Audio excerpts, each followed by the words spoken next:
1 million d'euros de devis générés, c'est les résultats qu'on a obtenus avec une entreprise de toiture spécialisée dans les toits terrasses et ça seulement en 57 jours, donc même pas 2 mois. Dans cette vidéo, je vais vous montrer toute la stratégie qu'on a mis en place pour que vous puissiez comprendre tout simplement le cheminement. Il faut savoir que cette entreprise, ça fait maintenant 1 an que je l'accompagne, donc on est passé par plusieurs étapes. Au début, forcément, on était dans une phase d'apprentissage. Maintenant, on est rentré vraiment dans des phases de suroptimisation où chaque détail compte pour optimiser tout simplement son rendement, son budget publicitaire jusqu'à aller chercher ce fameux 1 million d'euros de devis générés.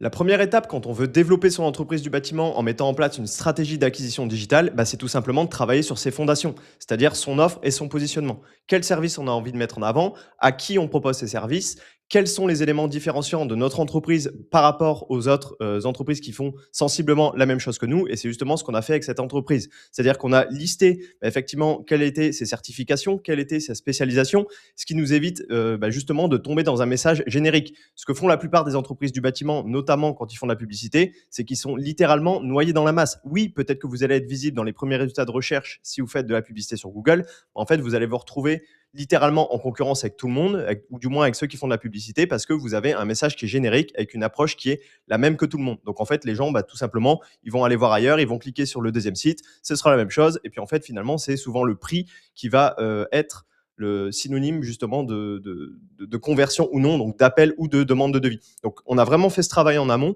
de cibler précisément quelle offre on avait envie de mettre en avant. Typiquement, est-ce qu'on partait sur une estimation gratuite?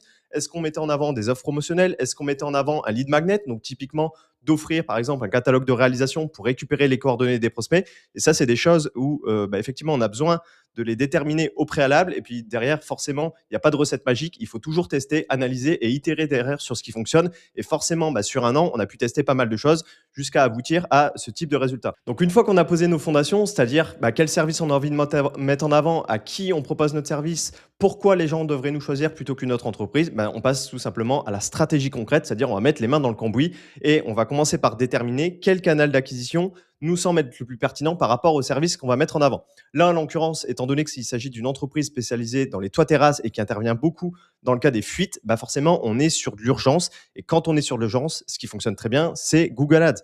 La raison, elle est simple, c'est qu'on est sur une intention d'achat qui est forte, qui est maximale. Les gens cherchent activement. Ils vont taper typiquement fuite toit terrasse plus le nom de la ville, typiquement fuite toit terrasse Marseille. Si nous, on apparaît dans les premiers résultats de recherche, ce qui va se passer, c'est que on va inciter les gens à cliquer sur notre annonce. Une fois qu'ils ont cliqué sur notre annonce, ils vont atterrir sur une page de vente dédiée justement au service qu'on a envie de mettre en avant. Et le but, c'est qu'une fois qu'ils sont sur cette page de vente, on convertit justement cette visite en appel ou en demande de devis. Parce qu'évidemment, sur Google Ads, vous payez au clic. Donc, c'est-à-dire que si la personne clique sur votre annonce, mais que derrière, elle ne vous appelle pas ou elle ne fait pas une demande de devis, vous avez perdu de l'argent. Alors, bien évidemment, 100% de ces clics ne se transforment pas en appel, en prospect, mais le but, c'est qu'il y en ait le plus possible pour justement maximiser la rentabilité. Et c'est notamment ce qu'on a fait évoluer au cours de la période d'accompagnement avec cette entreprise que j'accompagne encore aujourd'hui pour justement maximiser le taux de conversion entre le nombre de prospects qui visitent notre page et le nombre de prospects qui vont tout simplement prendre contact avec nous. Au-delà du 1 million d'euros de devis générés, qu'est-ce que ça représente concrètement en termes de coûts, en termes de contacts? Écoutez, on va voir ça tout de suite.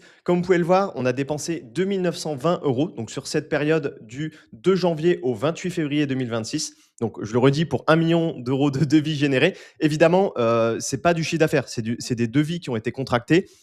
Il y a des attentes de signature parce que forcément, parfois, les gens prennent du temps. Et surtout que là, cette entreprise, elle a des délais qui sont relativement longs parce que tout simplement, ils ont leur agenda qui est complet. Et en l'occurrence, quand j'ai commencé avec cette entreprise, déjà 6 mois après, elle a dû recruter une nouvelle équipe. Et là, elle a de nouveau dû recruter une nouvelle équipe pour justement pouvoir suivre la demande. Donc, on a dépensé 2 920 euros sur cette période. On a contracté, on a eu 187 contacts. Donc, ce qui nous fait un coût par contact à 15,61 €. Donc, c'est assez compétitif dans le secteur du bâtiment parce que forcément, généralement, vous êtes sur des paniers moyens à plusieurs milliers d'euros. Donc, quand on paye un contact 15 € et qu'on en convertit 1 sur 4, 1 sur 5, si derrière, ça débouche sur des chantiers à plusieurs milliers d'euros, vous êtes plus que rentable. Et c'est pour ça que Google Ads est un outil formidable quand on propose des services notamment liés à l'urgence. Donc, pour pas vous baratiner et pour que je vous montre qu'effectivement ça représente des résultats concrets, je vous ai mis une capture écran ici du compte Google Ads. Donc sur la période du 2 janvier au 28 février, vous pouvez voir le montant qu'on a dépensé avec le coût par clic moyen, donc à 2,39 €. Ce qui est assez intéressant parce que généralement, c'est vrai que la publicité Google Ads, ça a tendance à coûter de plus en plus cher d'année en année. Et c'est vrai, notamment sur la couverture traditionnelle, parce qu'il y a de plus en plus de concurrence. Et de manière générale, l'algorithme, ou du moins Google, s'en met de plus en plus dans les poches. Donc les coûts augmentent. Là où il y a de ça peut-être 6 mois, un an, on pouvait commencer à faire de la publicité sur Google Ads avec un budget, on va dire, de 600-700 € par mois. Maintenant, je dirais que la barrière à l'entrée, elle est plus élevée. Si vous avez moins de 1 000 € à investir en publicité, ça risque d'être compliqué. Bien évidemment, c'est compliqué de faire des généralités. Ça va dépendre de votre secteur, ça va dépendre de votre secteur, donc en termes de localisation, mais aussi de votre secteur d'activité. Mais c'est vrai que le coût pour faire de la publicité est quand même un peu plus élevé qu'avant. Donc tout ça pour dire qu'effectivement, moins vous payez votre clic cher, donc à chaque fois que quelqu'un clique sur votre annonce, plus vous allez avoir de clics, forcément. Et donc mathématiquement, plus vous avez de clics, plus vous avez de chances d'avoir des appels ou des conversions. Donc là, on est sur 2,39 €. On a eu une 1200 clics et je vais vous montrer comment c'était réparti du coup en termes d'appels et de formulaires.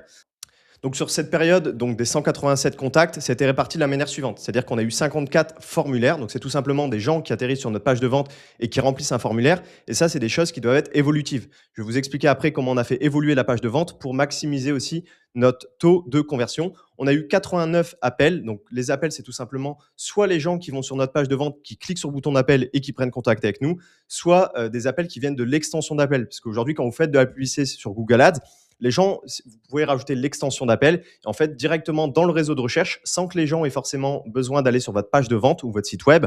En fait, ils ont directement la possibilité de vous appeler. Et on a eu aussi 44 appels qui viennent de la sponsorisation de sa fiche Google Maps. Parce qu'en l'occurrence, quand vous faites de la publicité Google Ads, généralement, vous avez une fiche Google Maps, donc vous avez tout intérêt à rajouter l'extension de lieu. Je vous mettrai d'ailleurs une vidéo ici si ça vous intéresse pour voir comment tout simplement sponsoriser votre fiche Google Maps. Mais ça, c'est un canal qui est encore qui est tout simplement surpuissant parce qu'en plus d'être en premier dans les résultats de recherche sur Google, vous allez de temps à autre aussi être premier dans l'encart Google Maps et donc faire remonter votre fiche, ce qui va vous générer des appels. Petite précision avant d'aller plus loin et surtout par souci de transparence, mais dans ce million d'euros de devis générés, il y a aussi une petite partie qui correspond à d'autres canaux d'acquisition, notamment à des partenariats avec des prescripteurs. Donc, ce n'est pas uniquement lié à Google Ads, mais une bonne partie évidemment correspond à Google Ads de par les résultats que je vous montre justement dans cette vidéo.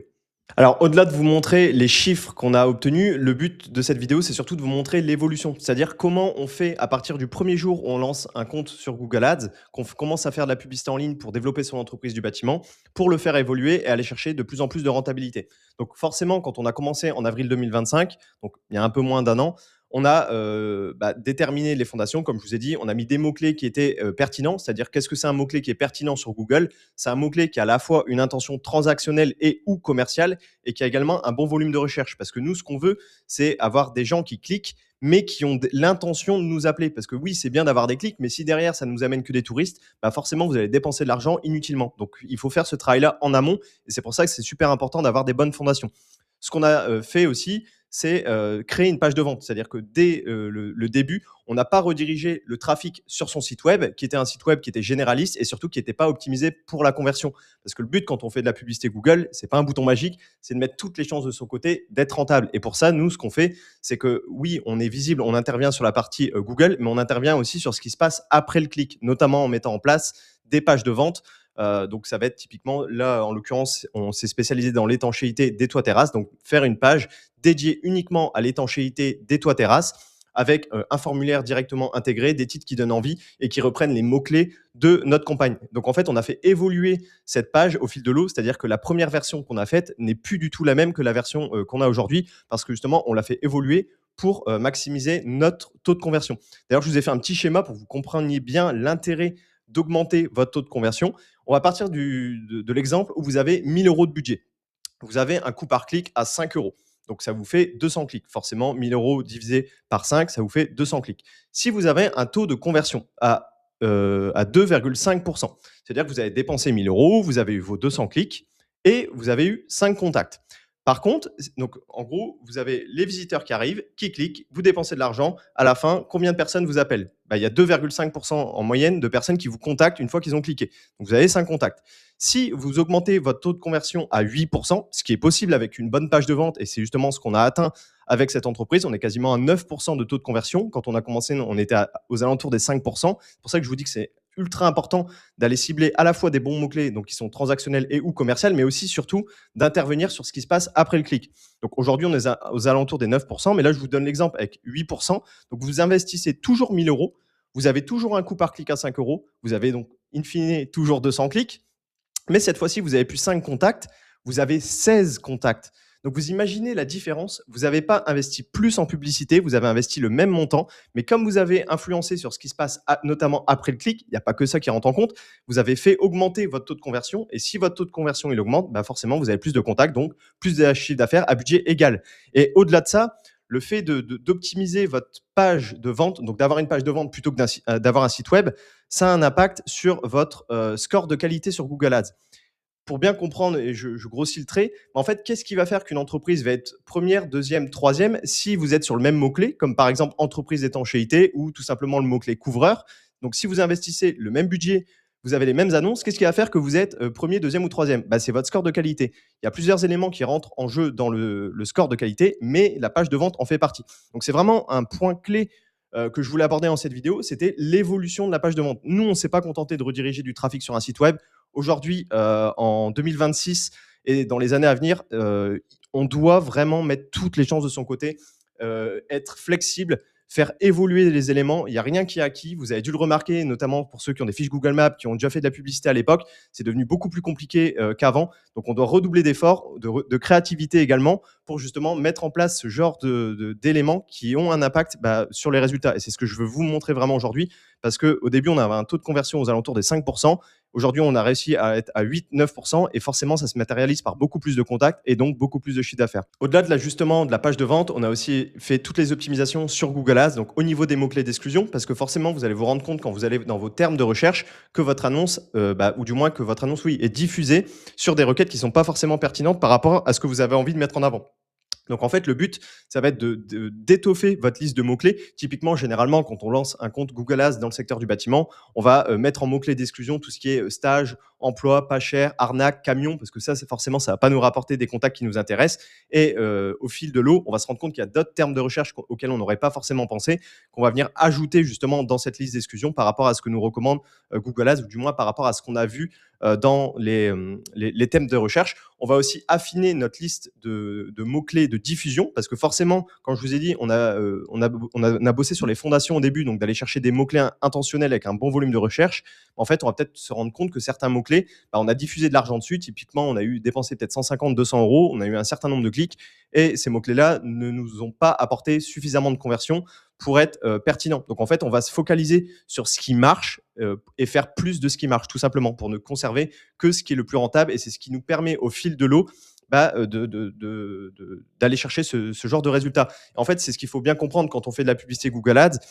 C'est très compliqué comment dire, du moins au début, quand vous faites le premier mois, c'est toujours une période d'apprentissage, parce que évidemment, vous pouvez plus ou moins tomber juste en sélectionnant des bons mots-clés, en bien travaillant votre stratégie, vos fondations, mais vous allez vous rendre compte au fur et à mesure, quand vous dépensez de l'argent, qu'il y a certains éléments qui ne sont pas aussi rentables que vous l'aviez imaginé. Et donc, c'est pour ça qu'au fil de l'eau, on rentre d'une phase d'apprentissage au début, donc c'était notre cas en avril 2025, à une phase d'optimisation continue. Et c'est pour ça vous ne pouvez pas faire de la publicité que pendant un mois, parce que ce n'est pas représentatif des résultats que vous allez obtenir.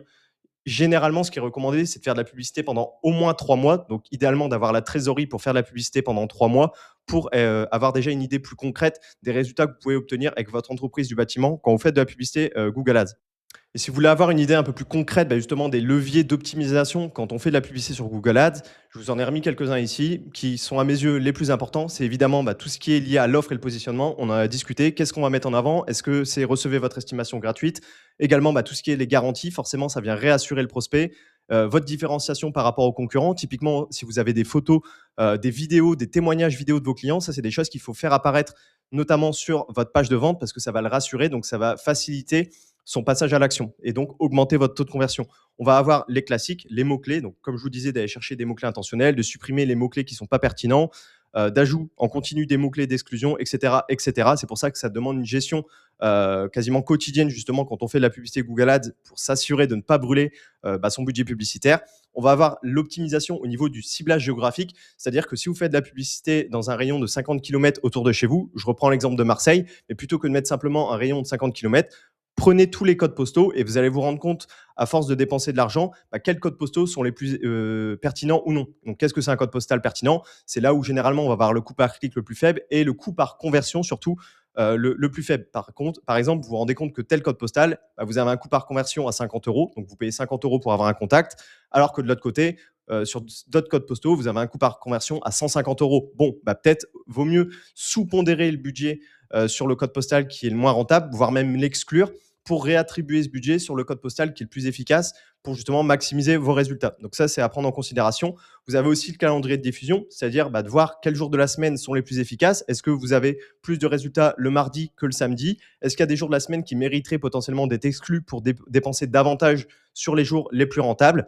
Vous avez la landing page évidemment, etc., etc. Et donc évidemment, pour pouvoir optimiser, il faut mesurer. Et ça, c'est un truc que je vois trop souvent dans les comptes Google Ads que je reprends d'entreprise du bâtiment, c'est que c'est terriblement mal fait. Aujourd'hui, je vous le redis, c'est pas une recette magique, c'est de plus en plus compliqué. Donc vous devez mettre toutes les chances de votre côté et ça passe par ce qu'on appelle un tracking, donc le fait de vraiment contrôler et d'avoir une information qui est ultra pertinente et efficace pour savoir, OK, ce clic-là, il a été émis par tel mot-clé et il m'a généré un appel. OK, est-ce que cet appel, il a été qualifié? Oui, non. S'il a été qualifié, alors on envoie un bon signal à Google pour que l'algorithme optimise davantage, c'est-à-dire lui faire comprendre qu'on veut plus de ce clic-là parce que justement, ça nous a amené à avoir un appel qui a débouché en chantier.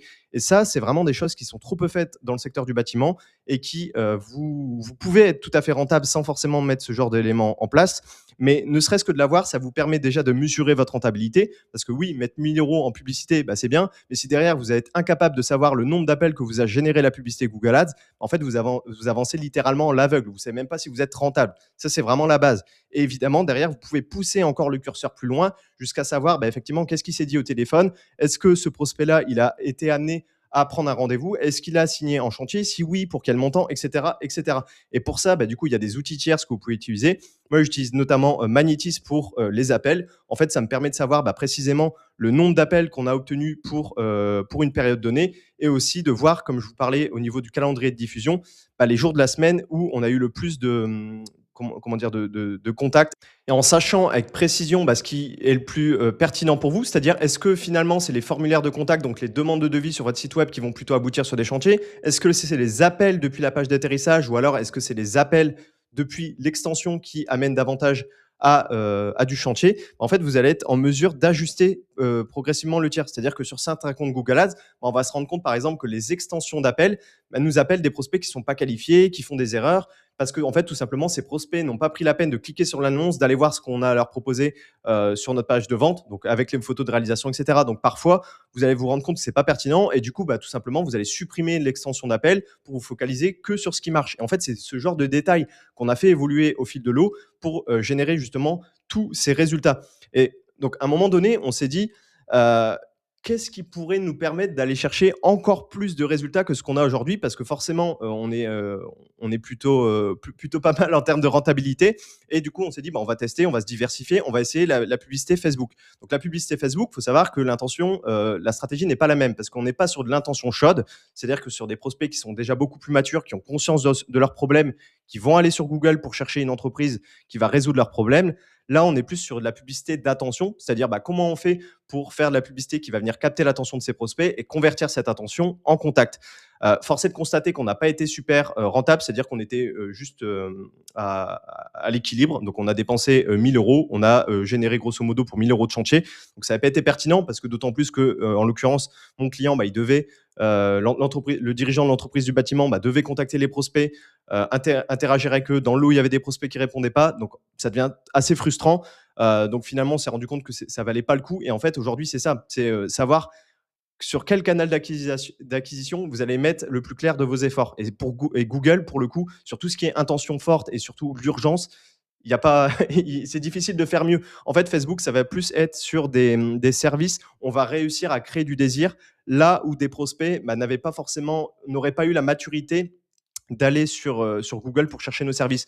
Je vous donne un exemple, le nettoyage de toiture. Le nettoyage de toiture, ça fonctionne très bien sur Google parce que les gens vont taper nettoyage toiture plus le nom de leur ville, etc. Oui, ça fonctionne, mais ça fonctionne aussi très bien sur Facebook parce qu'en fait, les gens n'ont pas conscience que d'avoir des mousses sur leur toit, ça peut soulever les tuiles et donc créer des fuites. Donc, si vous arrivez à marketer bien votre message et à créer du désir chez des prospects qui n'auraient pas forcément eu l'idée d'aller chercher une entreprise spécialisée dans le nettoyage de toiture sur Google, bah, finalement, vous allez générer des contacts. Et en fait, c'était aussi l'approche qu'on avait parce que sur Google, mine de rien, vous avez un plafond de verre. Alors, il y a assez peu d'entreprises du bâtiment qui arrivent à l'atteindre. En fait, vous êtes limité par le volume de recherche qu'il y a sur Google. C'est-à-dire s'il y a 100 personnes par mois dans votre zone qui tapent entreprise étanchéité toit plat, bah, en fait, dans le meilleur des cas, ce qui n'arrivera pas, mais dans le meilleur des cas, vous allez avoir 100 clics.